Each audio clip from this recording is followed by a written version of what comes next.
We are the first podcast that he has ever come on. So Simran Singh of RNFI, he's the Chief Strategy Officer, also the main co-founder. In fact, you had no plans of creating an RNFI. This gentleman came as a blessing in disguise and he got this project started, paid us a token amount, but when the system was to be taken, he said, my funding round has not come in, so sorry, I'll not take the delivery. We put in 10 lakh rupees. Lost 7 lakh rupees in the first week itself. Then we did not want all the compliances to be in one company. So we formed a subsidiaries. And how many customers transact on your systems today? Should be more than 1 million customers a month. Wow.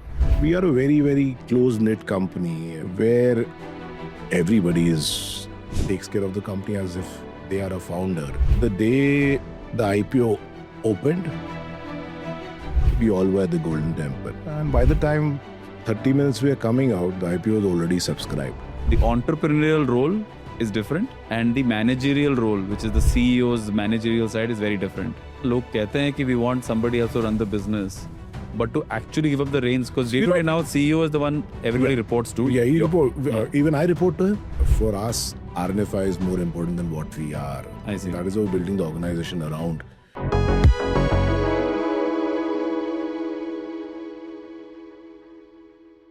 Well, welcome to a fresh episode of The Money Talks. And we have an amazing entrepreneur who has an incredible journey. And I think even though the company went public about 6 months ago, after meeting him, I feel like the journey has really just started. In many ways, it seems to me that this SME IPO that was done is like a Series A or a Series B round of a very high-flying and very fast-growing company. So without further ado, I love the fact that I could get him to come on the show and that we are the first podcast that he has ever come on. So Simran Singh of RNFI, he's a Chief Strategy Officer, also the main co-founder at RNFI. Simran, welcome to the Money Talks. Thank you, Anurag. Thank you very much. It's my first time, so let's see how it goes. We'll make sure that it's a lot of fun. No, thank you. But that getting said, Simran, I want to get right into it. You've had a very interesting journey into why RNFI got created. In fact, you had no plans of creating an RNFI because I believe you grew up, in a lower middle class family. In fact, from what I know, that there was a time you had to drop out of college to make ends meet and join your father's construction business. So very much a journey that I would love to understand how that has shaped in many ways who you are today. I was born and brought up in Pune, basically. Achha. Belonging to a lower middle class family. Parents did all they could. In fact, more than what could they do to get us to study well. We stayed with cousins who were like super, super rich. But honestly speaking, they never made us feel like they were rich and we were poor. Really, we learned modesty from them, and that's how the life journey has been, to be modest as much as possible. It was like not a typical hand-to-mouth situation, but a month-to-month situation for sure. And that is where I did my schooling. I got into college at Bharati Vidyapet, could not pay the fees. It was so I dropped out, joined dad's business, a small railway construction business again. It didn't work out. Left Pune, came to Delhi, stayed at my cousin's place, obliged to them because they really treated me well for the first year there when I stayed with them. And there is the journey started. Not a typical very nice journey. For the first few years, doing small-time works and development jobs. And suddenly one fine day, somebody comes up and gives us a development project to develop a system for domestic money transfer. That was the in thing that time company is getting big funding, so he wanted to do it. We built it for him. How did you get into web designing? कुछ तो करना ही था यार. So the idea was to do something and make money and keep surviving and keep lasting. The goal was very, very clear: keep surviving, and someday we'll be able to do something.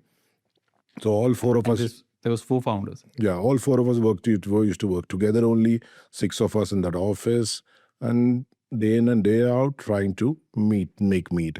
So this gentleman came as a blessing in disguise and he got this project started, paid us a token amount, but when the system was to be taken, he said, my funding round has not come in, so sorry, I'll not take the delivery.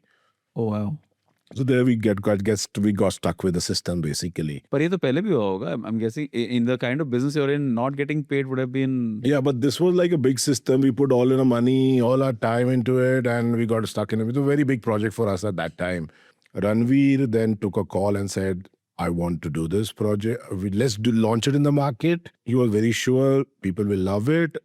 And we thought, we told him no at the first time and we don't know. So he told, okay, I'm forming this company. But later on, then he insisted and we all joined in the company. We launched the project.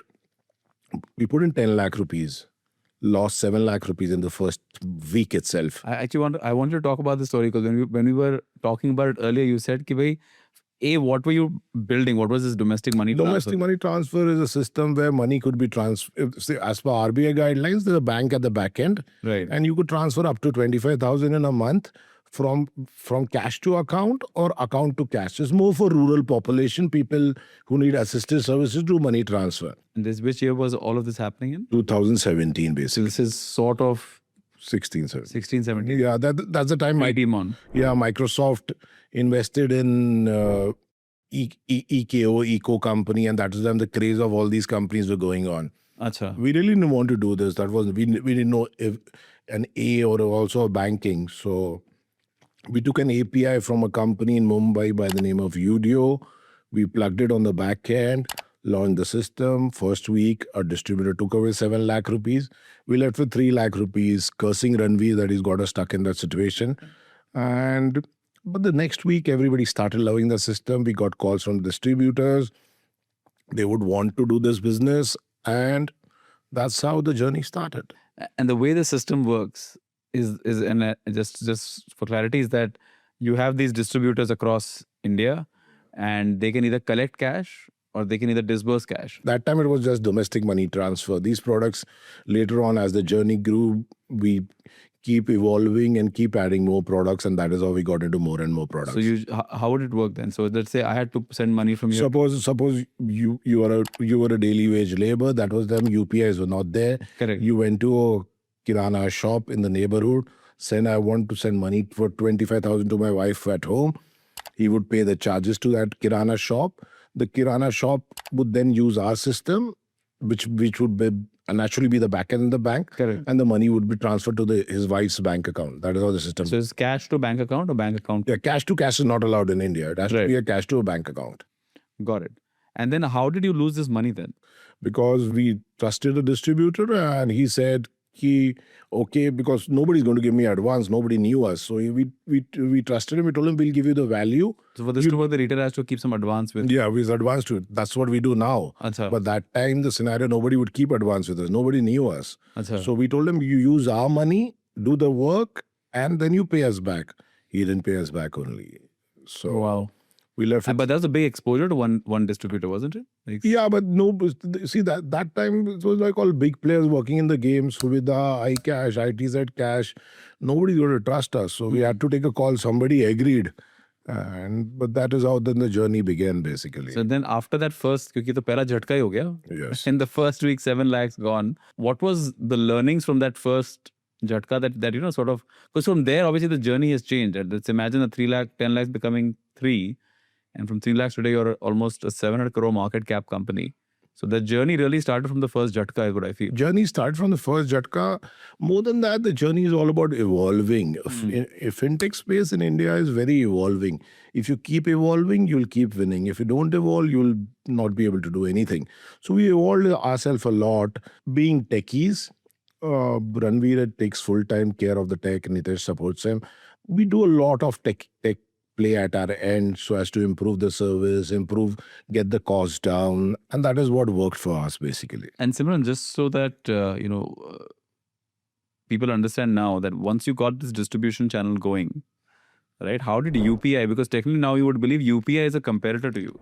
See, those are the long days. We've gone back. Now what over the years, we've evolved ourselves, and we're saying we are here to disrupt the last mile financial service and staffing market. Okay. So we still do DMT because it still makes money. It might not do the volume which we used to do earlier, but we still make more money than what we used to make earlier. Got it. So we keep doing it. So as far as you're compliant, you still keep doing some business, would always be there. Market share would naturally reduce, but you have to keep adding products. Now what we've created a runway, which is very, very nice, a railroad. And now we want to ride as many products on the runway or the railroad and use the vast network we have to distribute. So uh, we had stopped calling ourselves as a fintech 3 years back Acha. and called more of ourselves as a tech distribution player, and that is what we want to be. We penetrate deep into the rurals there basically, and not just for now just doing financial services, but we plan to evolve into other industries as well basically. So today, RNFI is sort of more of a holding company. I feel there's a business there, but then you have multiple businesses below that because you've got international money transfer, you've got domestic. It has to be compliant, isn't it? So then we did not want all the compliances to be in one company. So we formed a subsidiaries. One is a forex company, and another one is we are a corporate insurance. We are an insurance broking firm as well. Basically, these are our two subsidiaries. One is Spaceprint, which is more on the digital side. So there we're trying to evolve again, basically, like instead of having a competition with UPI, working on the way the digital India is moving. So that's what I said. It's more about how we evolve and how we do things. That's it. Very interesting. And so today, how many people work at RNFI? We got a 2,500 manpower company, right? Wow. And spread across? Pan India. And these are all full-time employees. These are like full-time employees of a company. And then you've got, I think, number of retail, or I think you call them sahayaks. Yeah, Bangalore. So we have got along 1,70,000 active sahayaks. Active means people who transact on our system, basically. We got more number of agents, which were around 400,000. But they are no use to the company, or they could be used in the future. 1,70,000 is the active sahayaks working on a system day in and day out. And where are they spread out? Where is the major concentration? 98% postcodes of India. 98%. So where is the, I guess, the highest concentration of this? Where are you getting most of your business from?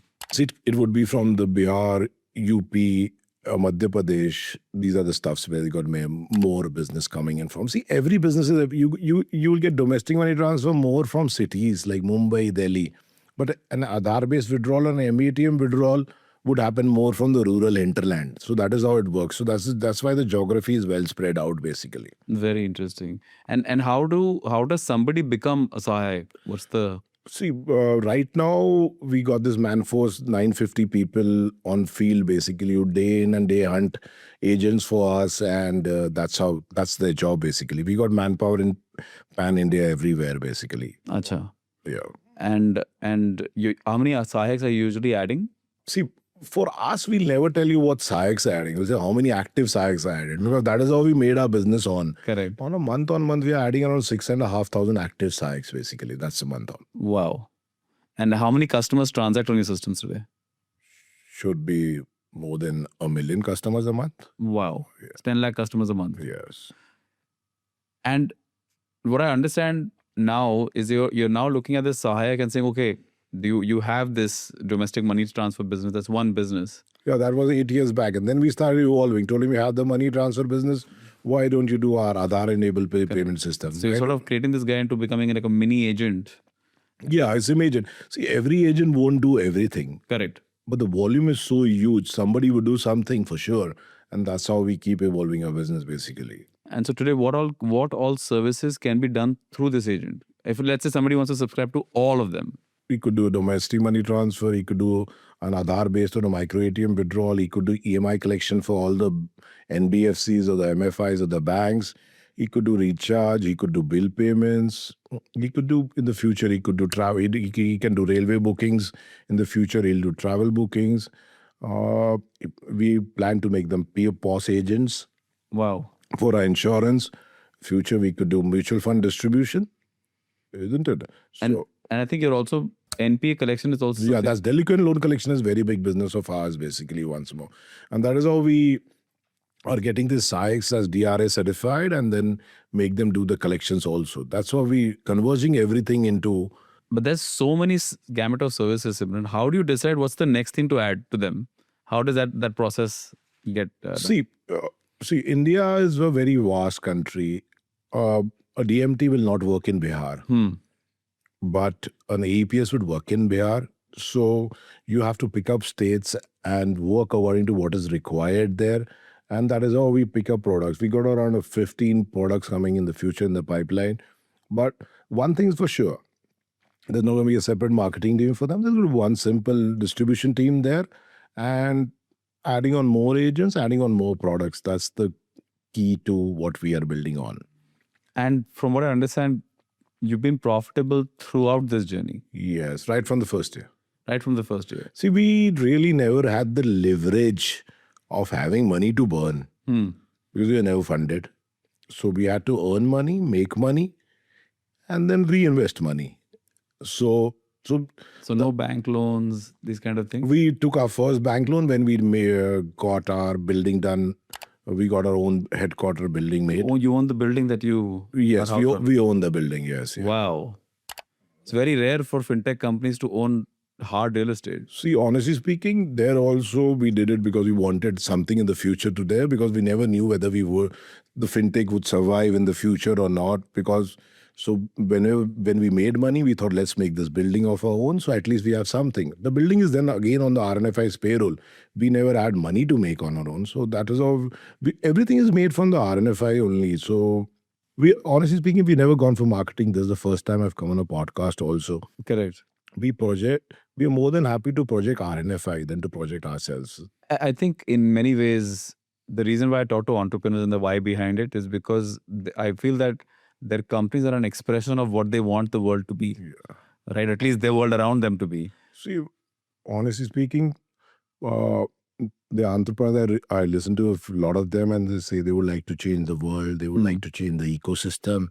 For us, our world is the people who work in RNFI, our agents, now the shareholders and investors. Correct.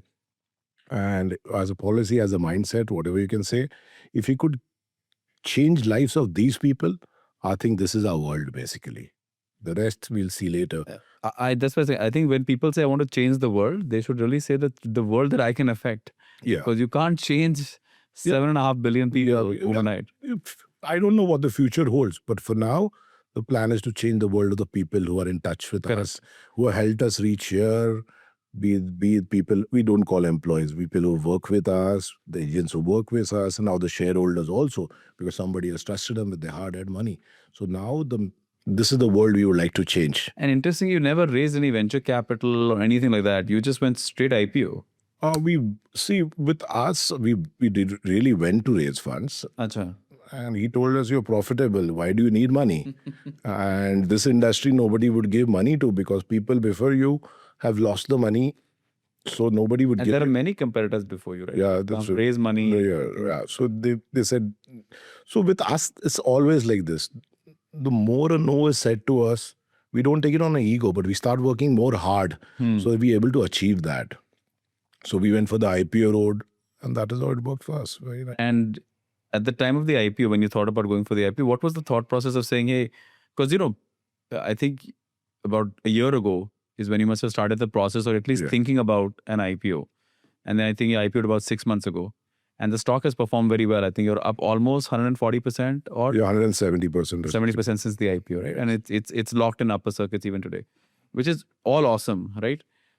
But at that time, did you think about the fact that, hey, would I rather have an institutional investor who I know and who will keep me private, and I don't have to be subject to, at the moment you're once every 6 months, but at some point you're going to be once every quarter. We never had choices. Achha. Nobody was ready to give money, so we had to go for the IPO route. But what was the reason for the IPO? We wanted to raise funds, expand more, Achha. and get into more products, get into more licenses, and that was the whole idea about it. We've still not used the IPO money. It's lying. We've used it for the capital to increase our business. Otherwise, we not spend that money. So the idea was never to raise money, because we'll never do something which loses money. So it was more so that we could put money and grow more faster. That was the whole idea about doing the IPO. And how did lives change after the IPO for you? It's the same. It's the same. We rang the bell at 10 o'clock. 12 o'clock we were in office saying, okay, it's done now. We got a bigger responsibility. Let all of us get back at work. And we'll party once we are able to give better results at the end of this year. What's the goal for the party? Main board? Yeah, main board for sure. Main board for sure. That's what we're aiming for in the next few years. Okay. And that's what we're working hard on.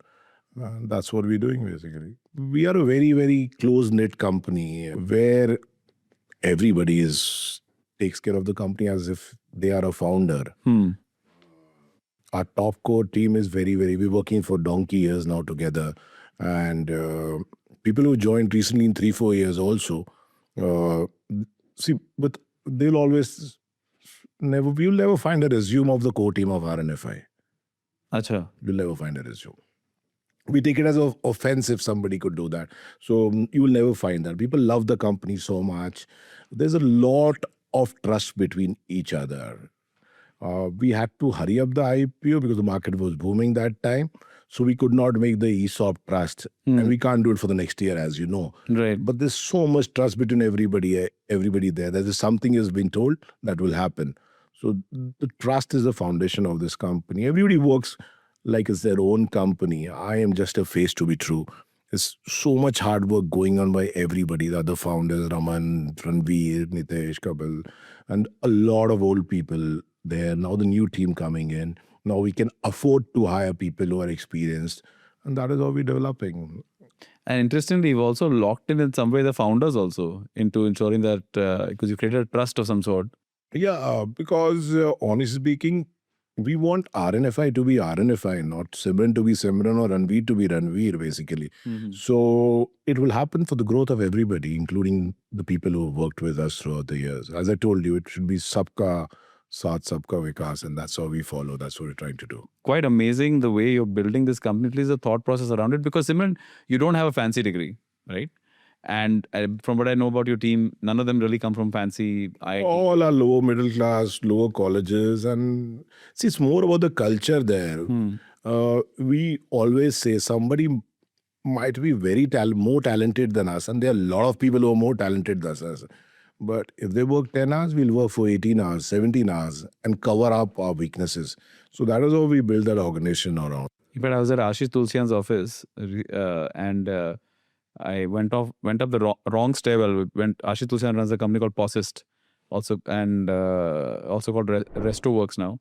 And I found a poster which I took a photograph and I'm getting it posted in my office. It says, hard work beats talent if talent doesn't work hard enough. 100%. And I think you're embodying just yes, that. That's been throughout. It's like, if somebody's talented, it's very good, super good for them. But we need to up our game. Then we need to work more hours, learn more things, so that at least we can compete with them. It's a competitive India, isn't it? So that's what we follow on. So what kind of businesses, to the founders who are listening in today, because I remember when I first met you, right, I was just writing the names of companies that I know that should work with you, right? And I've been trying to make connections that, hey, you're doing something very unique and interesting, because there's just so many businesses you touch. Any business who wants to distribute into the rural hinterland, we could do it for them basically, very easily. And then we have no egos to put somebody's brand name or stuff like that. Our main requisite is what makes us money. The PAT is the main KPI of the company, and we would like to keep it that way.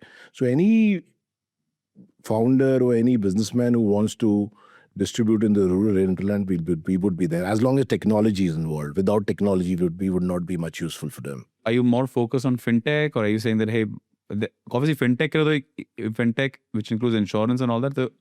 See, right now that's itself a huge industry, isn't it? But who knows the future? I right now the funds I have enough funds to do my fintech business very, very well. So in the future, we don't know, we might become a product distribution company, but not for now. See, for next 4-5 years, very clear in the mind, we're not going to be a high capitalized company.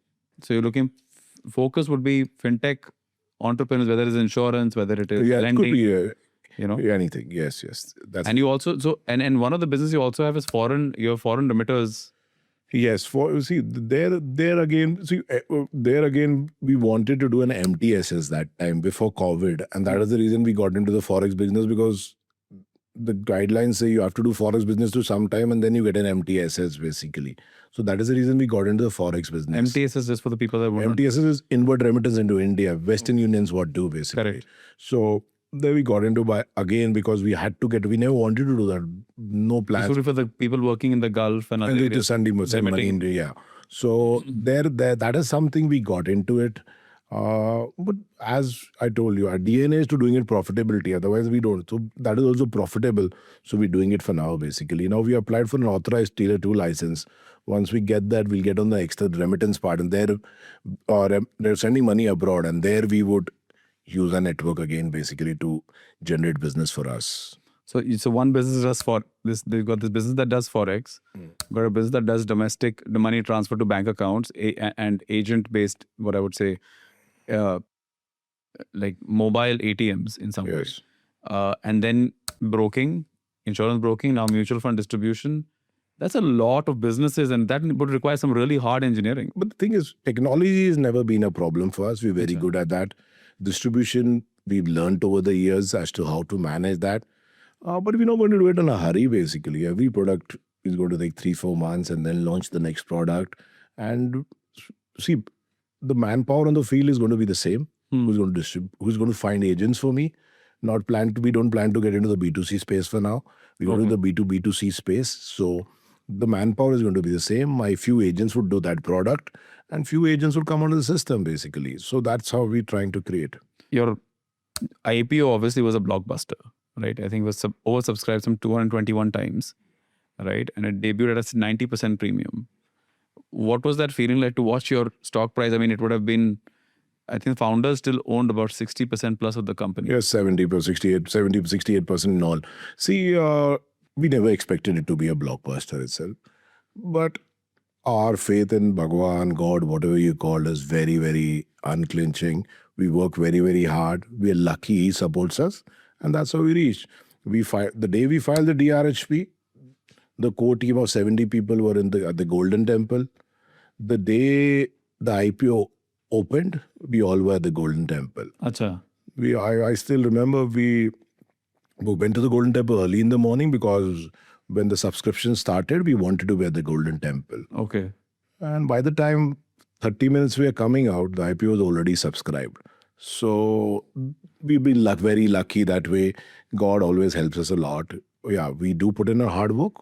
That's a catalyst. But a lot of people put in hard work. But God is really, really kind to us, and it helps us grow as much as we can. But so people that are now thinking about doing an IPO, right? And you've been through the journey. Many founders will put in their decks and to us as investors, one of the exit opportunities for us as investors would be IPO. You've been through that process. How would you describe, is it easy? And what are the hurdles and challenges that any founder should be ready for as they prepare for an IPO? See, one thing which we learned is your governance should be strong from right to the start of the company, because that's going to count when you're going to file for an IPO. I see. Yeah, that's the very, very key thing there for the investors also and for the exchanges also. So that is something we were very, very totally doing it. So it was very, very easy for us. Again, I told you, we are like lucky children of God. For us, it has been a cakewalk. I guess not more than 3 calls. We had 4 calls with investors, and that's how not much we did, and it worked. But what was the hard effort you did then? Prior to hard effort was always, then again, as I told you, we didn't have the luxury to burn. So the concentration was on the PAT. Acha. And the PAT only worked for us, isn't it? Ultimately, the PAT works. Absolutely. The industry has changed. Earlier, people used to tell us, y'all are fools to concentrate on the bottom line, and the top line used to matter. But the last 2 years, even if you are a very big investor, and the first thing you ask is, what is the EBITDA? What's the PAT? Now people have stopped even asking EBITDA. They've started asking, what is the PAT? I thought EBITDA was always a useless. Yes, so now people have started asking PAT. So that worked out very well for us because the concentration was always on the PAT. Right. So that worked for us. But I think also in many ways, like today I know companies that find it so difficult, and one of them I can name is Byju's, for example, because it's very public that it was taking them 2 years to finish audit for a specific year, and then they want to go IPO. And I always ask some of the founders that are in my portfolio that claim that we'll go for an IPO, can you get your audited returns done by June 30th? Which to me, somehow I feel founders at every size find it so incredibly difficult to do it. But you can see companies like JSW Steel or one of these large, they always get their returns filed in time. So is that a cultural shift that the person needs to make, or is it actually that difficult to get your See, actually, when you start business as a founder, na, Hmm. you do a lot of work. So you want to grow, you're excited. Everybody does not have the privilege of getting funding at the first stage itself. So really speaking, there are always some things which get left behind because you're not too good. You can't hire good lawyers. Can't hire good chartered accountants. But as you progress, you keep learning those things. And somebody who wants to do an IPO, you should take the governance part and the profit part very, very seriously. That gets you respect. And how soon should you start that process? Like of having a good CA? Because, you know, a good CA, let me be honest, a good auditor is going to be a thorn. Yeah, we always used to think at the start that this is too much money to give a good auditor, hire a good legal, but that works in the long run. That really works in the long run. And so how would you advise? Like what kind of an auditor, what kind of a law firm should you keep? Somebody who's honest to you. Acha. That should be the key, basically. So it doesn't have to pander to whatever you're... No. They have to be honest to you. Because that's what's going to say, that a good lawyer and a good CA will always call you and tell you what you don't want Our to hear. company changed after Nimesh joined as a CFO and Niyar sir joined as a chartered accountant. Our company changed from there. Tell me how. The first 2 years were like every business we were running, last minute completing the returns and stuff like that. But when they came in, they put in a process that this is required, this is not required. And that is how it was a pain to us for the first 3 months when Nimesh came as a CFO, because Nimesh is very, very strict. We all are afraid of what he wants, basically. So, but in a year, we were in that same mode. And when the IPO came in, and when they came us, the merchant bankers came us to audit and check things, they were surprised as to what we were doing very, very well. And that is what worked for us, honestly speaking. Wow. So you're saying, in what way? Like what did they... A good CFO is very essential. Acha. That's what I say. And a good chartered accountant. When did the CFO get hired? Like what stage of the business? 3 years down the line, for the third year. Yeah. For the third year. And what kind of revenues were you at when the CFO came in? Making 20 lakh profit. But we thought it's better to invest in that because we were very, very weak at that. 20 lakh was annual profit. 20 lakhs was the annual profit. But we thought if we want to do it properly, we would need a chartered accountant to do it properly for us. As I told you, we're very good at tech. We're very normally good at business, but we're very bad at finance. So the chief executive officer we hired also is from the finance industry. He's a CA again, basically. So we would like to, so we know our weaknesses. So that's a very interesting decision, Simran. Like for the, let's say 2015, 16 you started, or 16, 17 you started, 8 years into the journey, you get an IPO done based on obviously your face in the face of all your co-founders.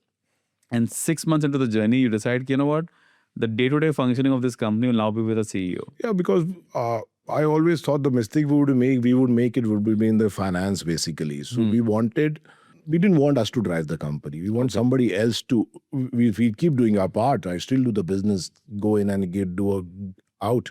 But we want somebody to say, okay, this is going wrong. And that is all. So that's the reason. But it's बहुत difficult, है ना? लोग कहते हैं कि we want somebody else to run the business.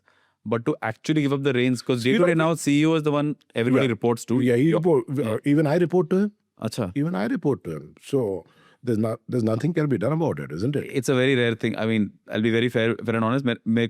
It's been very few founders that I know have brought in a CEO. Right? I know Ritesh at Oyo did. He got a CEO very early because he also realized in many ways that this day-to-day functioning, the entrepreneurial role is different.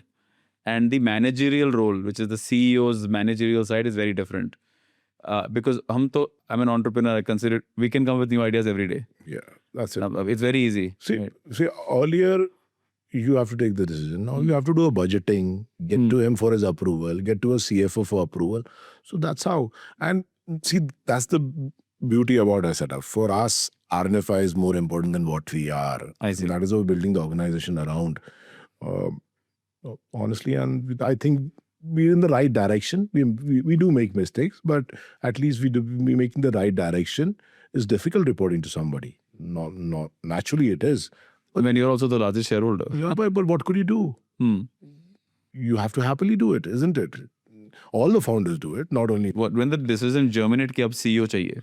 See, we always wanted somebody from the finance background to lead, because we know that is a weakness. We don't know how to do that. We never we going to run a large business. We see ourselves as a very big company. So we wanted that process to be set in right from the start. So that is how it's there. Tomorrow, if required, my role is not there. I'll lead the role and get somebody else to do it who's better than me. That is how the company should all be about, isn't it? The company is paramount. Your individual. Yes, 100%. Because I think what you've effectively done is separate the owner and the operator. That was separated the first day when the trust was formed. Right. There's no promoter who runs the trust now. There's no promoter actually. The trust is the promoter. Explain this, please. See, basically the trust is governed by employees. What is this trust? I just want. Trust is all the shareholders. Before the IPO, we parked all the shares in the trust. Achha. Trust is run by individuals of the company, employees of the company, 4 of them. Okay. Ranveer is the only one there on our behalf because we wanted a bridge to be there between us and them. They can even take a decision and remove anybody they want to. So all your shares and your co-founder shares are all in this trust. All in the trust. It's a very unique structure. I've never heard of this. Yeah. The idea I mean, you have these amazing, really simple ideas, but with very far-reaching clarity, See, you are an investor, okay? Correct. Tomorrow I go and pitch you, you fund into my company. The valuation says around 800 crores, it goes to 2,000 crores. And I say, I change my mind and say, okay, I am selling my stake. So Raman says he's selling his stake. So you would say, that was not committed to me that you're going to get out. But how could I control what Raman is saying? So we parked everything into the trust so that everything what happens, it happens for the benefit of RNFI. So it's very clear. The company is paramount. We are just ordinary employees now, and that's how we want to be, isn't it? But eventually, if you want to get some liquidity, how do you do it? Oh, the trust would sell the shares, and then everybody would get liquidity, isn't it? In the same ratio. In the same ratio. So no one makes an individual decision to exit. No, nobody makes an individual decision to exit. So that's how the structure has been built up, basically. And how do you bring such consensus between 4 founders? See, as I told you, there's a very big trust between 70 people, even on the 4th. See, we are not 4 founders. We just started the company. So people call us founders. There's 70 people who are doing all the... There's 2,500 people doing the job, but 70 core people running the company. So in our case, everybody is a founder. Not only us, everybody else is a founder there. So everybody runs it as their own company. So in us, consensus is very easy. 70 people arrive at a consensus in 5 minutes, 10 minutes. We might argue in a room. The difference of opinion there, it is going to happen, isn't it? Correct. But once something is decided, that's the common goal. And that is how we run the company. And today, obviously now that you have public shareholders, but are you adding some more to those 70 people? Or now the new ESOP holders or the new people who will eventually get ESOPs, they would be outside this? See, anybody who's talented, his talent would be, okay, 80%, 70%, that's fine with us. But one, he should be same as his vision should sync with our vision, basically, point A. Second, he has to be united with us. And a lot of people have joined in the last 2-3 years, and they're also core team members. Kiran, Rahul, ex-bankers, they've joined the company. They go, and we proudly say for them also, you'll never find their resumes also anywhere. And how do you tell us the process of now finding a CEO? Very interesting, because I don't think this is a question I ever get to ask anybody. See, there again, we wanted somebody from a financial background, somebody who's been a CFO of a big organization. I see. And somebody who we could trust. Correct. So Krishna had worked as an CFO in MCDX. Right. We knew him from before. He's a chartered accountant for sure. His integrity is impeccable. So we requested him. How long was the dating process? A year. Before you offered, or he was aware कि ऐसा कुछ चल रहा है? I offered him. I went to Ranveer and me went to his dad's house, his dad to request him, but he was at a very big organization, so they didn't want him to take a risk to move to an organization which is smaller. Right. So this is pre-IPO, 1 year pre-IPO. Then eventually this worked, and now he's joined as the CEO. And I mean, interestingly enough, I did not know that this when I came to meet you, that Krishna was your CEO, right? Somehow I missed that disclosure. And he's actually my first cousin's husband. Yeah, you did. You told me that. You told me. And very interestingly, he's been, even when he was a advisor to you all, he's been trying to make us meet. Yes. Right? Yeah. And kisi reason se, whatever the reason may be, that serendipitous, I would say, that we never met each other. And it was a very funny thing that what happened, right? I come to the office and I'm like, hey, like, "Arey, wo zara Krishna ko bulana." And I was like, wait, Krishna kaun hai? Right? And then I turn around and it's you know, to my Jiaji, right? And I'm like, "Arey, aap yahan kya kar rahe ho?" He's like, "I'm the CEO of this company." But like you correctly said, I think very, very down to earth, very hard, honest worker, I would say. And I think he's transitioning into the role now. I think about 4 or 5 months. No, it's been 2 months now. 2 months, Basically. Yeah, another 1-2 months he should be there in the role. He's already holding the guns for us, and we'll be loving it. Other founders are happy developing the systems because they love doing tech. I'm happy going and doing business, and somebody doing it, isn't it? And what I realize, Simran, is that now you've got the CEO, but you're also, now you have all these subsidiary companies. One of them has also raised capital from Fino Payments Bank, right? And you're also having, I think, different CEOs for each and every one of these. Yes, that's natural, isn't it? Okay. Suppose from insurance industry, we really don't have idea about the insurance industry. So getting somebody experienced to run that business for us as a CEO, and he knows the compliance parts. It's easy. It makes it easy, isn't it? Finding the right person is difficult, but when you have the right person, it's very, very easy. He runs the day-to-day affairs.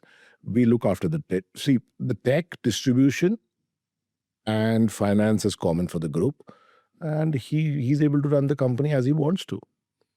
Very interesting. And then so you have now the insurance broking business. You've got PaySprint. We got PaySprint, and we got the Forex business. Correct. Each one of these is separate, right? Each one of them is a separate subsidiary. And then ReliPay is... And ReliPay is the parent company. That's and that also acquired another company. It's in the process of acquiring. It's still not closed. It'll get closed very soon. This is the one you guys have acquired from Sugal and Damani. Yes. By the way, no relationship to this Damani. No, different Damani altogether. Although I know that Sugal and Damani family very well. Yeah. But that's a whole different... So that acquisition has also been done. For somebody who doesn't understand finance, let me just make it clear, you've done a lot of things that are quite financial genius.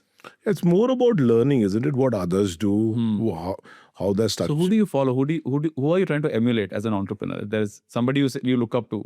If we were to evaluate, Richard Branson. Richard Branson. Why Richard Branson? Every problem has a solution, isn't it, for him? So you see, things don't work at the same pace. You go up, you go down, you fall drastically down.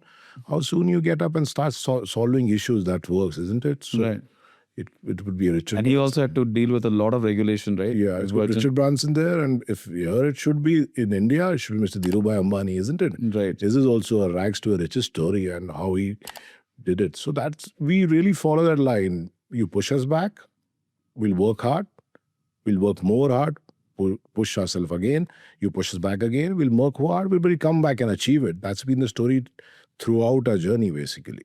And how do you deal with so many regulations? Like each one of your business, you've got SEBI, obviously, that looks over your entire business, but then you've got RBI, IRDAI. See, we've chosen this industry, so we have to live with it, isn't it? So, and whatever the decisions are there, you have to follow them, isn't it? So right from the start, you follow the regulations, you're very happy. You make mistakes, they're going to punish you, isn't it? But we'll not purposely do something. We might make a mistake while doing something. Inadvertently. But otherwise, we try and follow every guideline which is in the book. I think one of my last couple of questions before we get into rapid fire, I want to understand beyond this business success, right? What else motivates you? Honestly, it's just RNFI. That's it. Everybody has a passion. For us, RNFI is a passion. When you've been in a stage in life when you have to think about survival for the next month, it's a very difficult stage, isn't it? So for us, this is more loving. So that is the reason it's all about RNFI. It's not about us, no egos, no hassles. So if required, all four of us would resign from the jobs also if it would betterment for the RNFI, isn't it? And we do something else. So that is what, so for us, all of us, our first love would be the company, basically. And how do you come up with like newer and newer ideas now? Like, what's your motivation? Are See, you once you get into the market, you learn what the problem is. What so the are you solution visiting is your there. retailers or sahayaks? Yeah, How? you learn what the solution is, what products are wanted. And secondly, you learn from your competitors too, isn't it? What they're trying to do, what they're trying to do well. You learn from other people in the fintech industry, what they are doing, why you couldn't do it, why you could do it better. And that is how you keep doing. Very, very interesting. I honestly thoroughly enjoyed this conversation, Simran, because your team culture is very unique. Your journey has been extremely unique, and you're also dealing with in an ecosystem which is, at least in the last 12 to 18 months, has seen a lot of regulation, right? And it's really been in the media for the wrong reasons. But you've built something inside this space. It's almost like a moat that you have. I always tell my team this. जो सबके लिए होता है वो अच्छा होता है.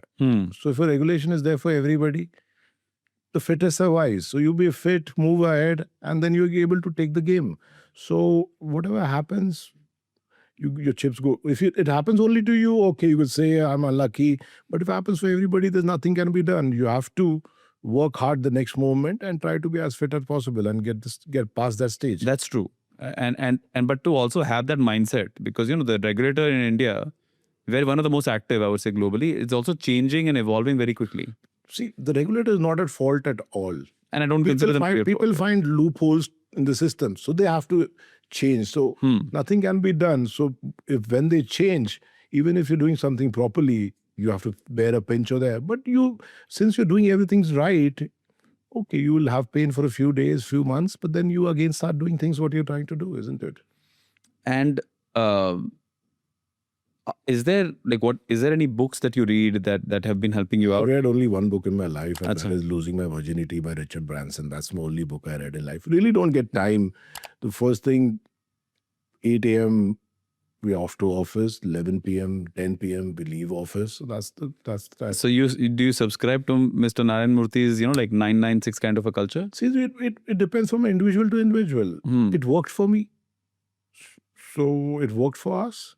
So, but what about the team around you? Like, because the 2,500 people, are you? See, that's again, the 70 people are all lower middle class people, where for us, changing our lives, our family's life is more important, isn't it? So I told you that's the mindset we've. Correct. Somebody who wants to work a Monday to Friday, 9 to 5, we'll tell him, okay, come work with us. It will be a barter. You give us business, you take salary. That's it. But he'll never become a part of a core team, because our core team works in a different setup, basically. I really wanted to talk about this, because this is a raising debate in the ecosystem, but also within many companies, right? That each one. Somebody is super talented, he might work 9 to 12 also, isn't it? And get his work done.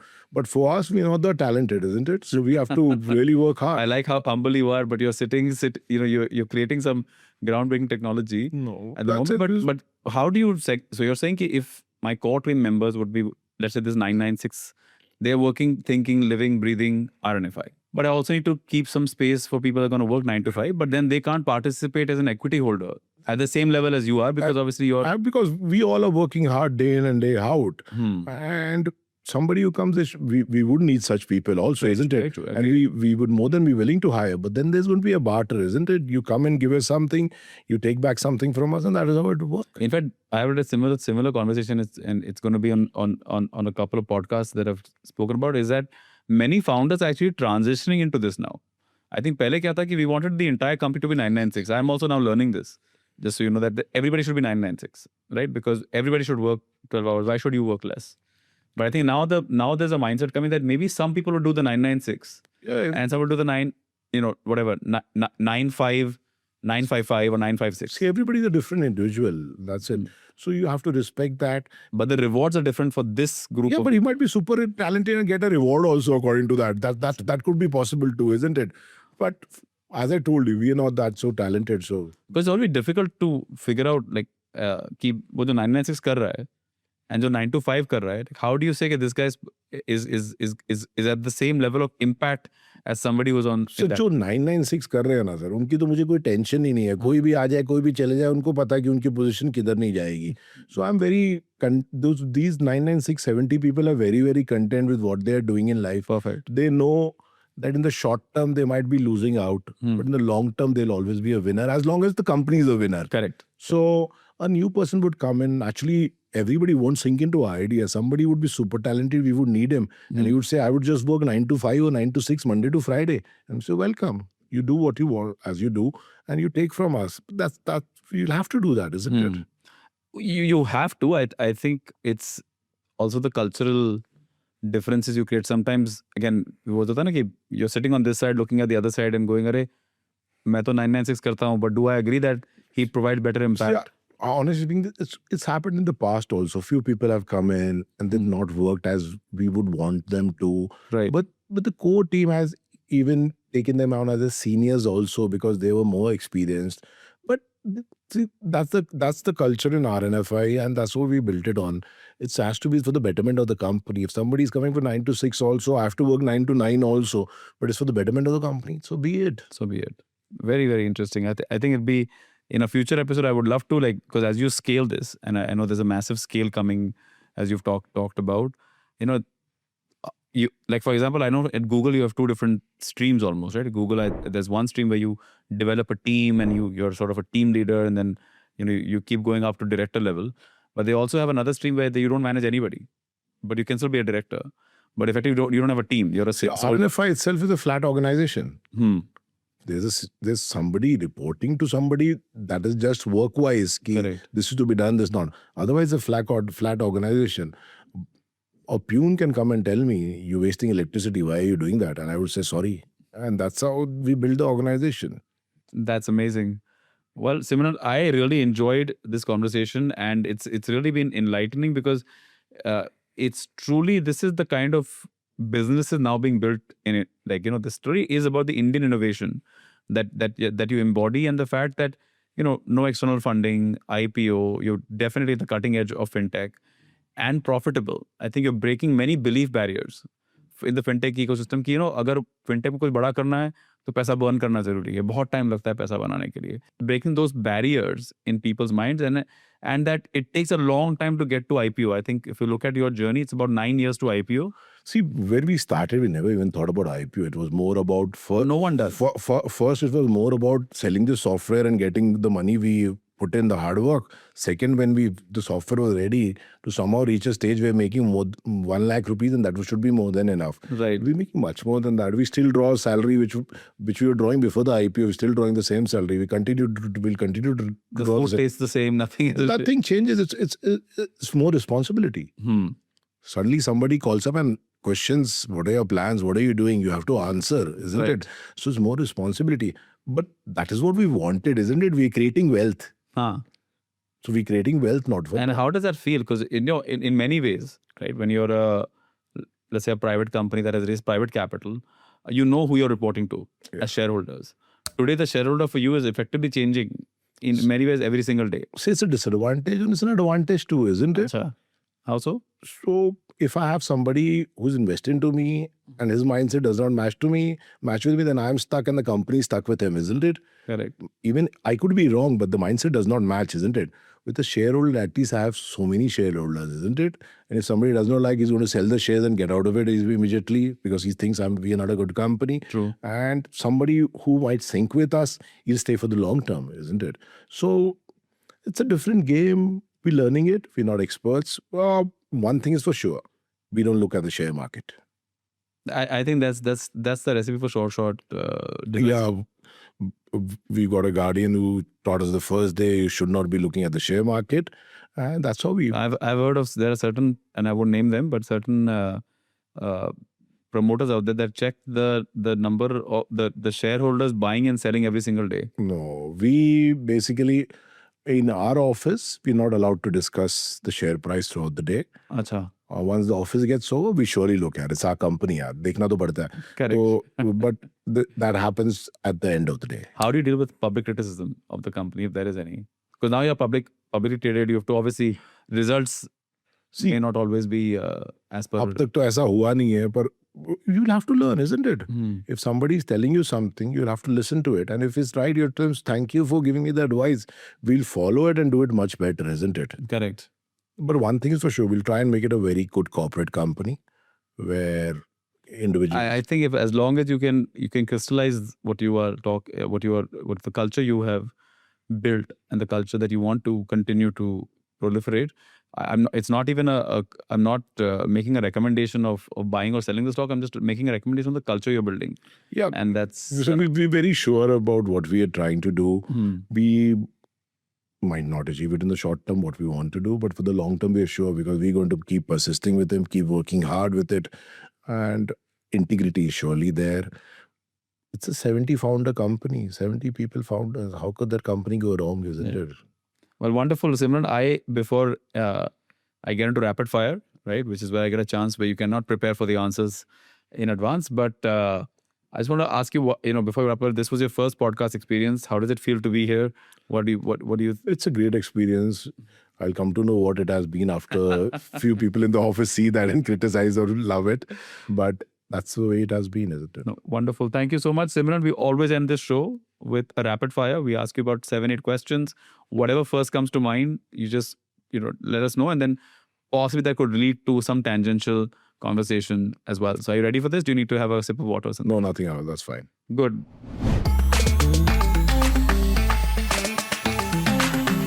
What's the first thing you do as soon as you wake up?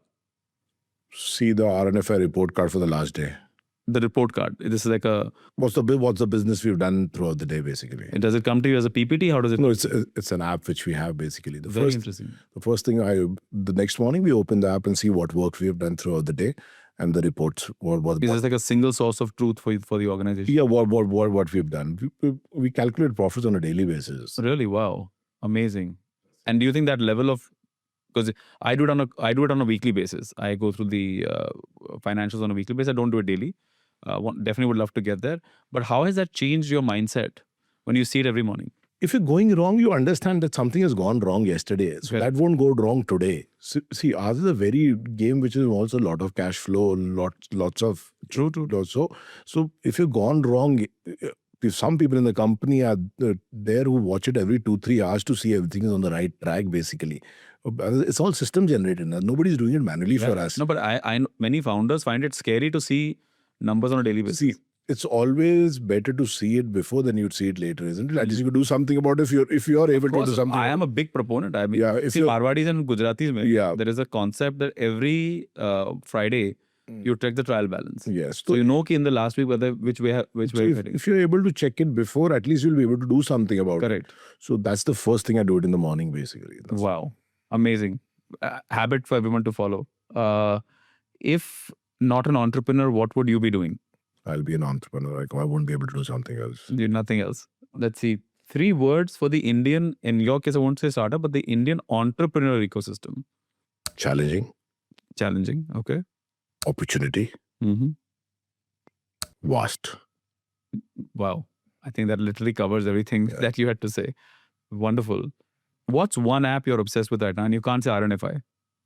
Besides RNFI, is there any other app that you are obsessed with? I really don't have any other app I'm obsessed about. Leaving RNFI. That also app I'm not obsessed about. I really don't get time. I see 2 to 3 times a day. Otherwise, not any other app. I really don't get the time. Is there a book you would recommend every entrepreneur to read? Losing My Virginity. Yeah. The more he loses, the more he fights. So that's the way it goes. It's one of my favorite books, by the way. Yeah. So that's the only book I've read. So I can just tell them that's a good book to read. No, I mean, and I think the way he's even, I think I love the stories about also how he kids around with his own CEOs, right? And he has to stay in jail one night because he creates some sort of a dacoity kind of event at one of his CEO's house. But I think that's the kind of, I think you're almost trying to build an organization like that where there is that level of trust, but you're also fighting a common cause. Yeah, see, our main strength is we trust each other a lot, basically. So though we plan to right now have 70 people, in the future to have 500 founders, and that's how we would like to develop it. See, money does not give us kicks to be anyone. Because, honestly, we've really got more than what we desired in life, isn't it? So after that is just a number, isn't it? It could be a number every year, and that's going to keep increasing every day, isn't it? So money does not give us a kick. It's all about how much value we could add to people, change in life to people around us. Because if so many people are put in trust, we have to see that the trust is not besieged, isn't it? Outside of RNFI, do you go to movies? What's your passion? See, whatever happens, we all are together for so many hours a day, 12, 13 hours a day, 6 days a week, maybe sometimes 7 days a week. So if we go for movies also, we go for movies together. So it's just like a family. That's But personally, are you like a movie buff? No, once a while. Okay, so is there any, like, do you like superheroes? Are you like one of those? No, I could watch a Shah Rukh Khan movie, isn't it? Shah Rukh Khan, would you say Shah Rukh Khan's your favorite actor? Yeah, that's my favorite actor. Okay, wonderful. Because one of the questions they ask is, who's your favorite superhero? So I was asking you whether you have like a Batman or a... My favorite superhero is my mom. Your mom. Yeah, she would find every solution for me. Well, Simran, it's been an absolute pleasure having you on the show. Your journey is really an inspiration. Again, not coming from a lot, and the fact that you converted what literally was, in any way, as a dhoka keh lo, aap ya ki ek jhatka keh lo. Like, you took one of those hard hits in life where a client doesn't pay you and created a business that originally that client wanted to create. It's almost, this is what a Bollywood movie should be made of, and Shah Rukh Khan plays you in that movie. All thanks to Ranveer. He keeps telling us we've reached a stage because I took that call that day. So all thanks to him, honestly. I think there should be a movie and Shah Rukh Khan should play you, right? And not me. This is more about all of us. That's the movie I would like to create. No, wonderful. Thank you for sharing your journey with us. And until next time, and I will definitely have you back at a future episode, because I want to really see how we've evolved. How you've evolved. I think like Space Print, really pay, and the other businesses, because I think the way you're going, maybe in about 2 to 3 years, right? We'd love to see RNFI become everything that you want it to be. Thank you very much. Thanks a lot. Thank you. Thank you.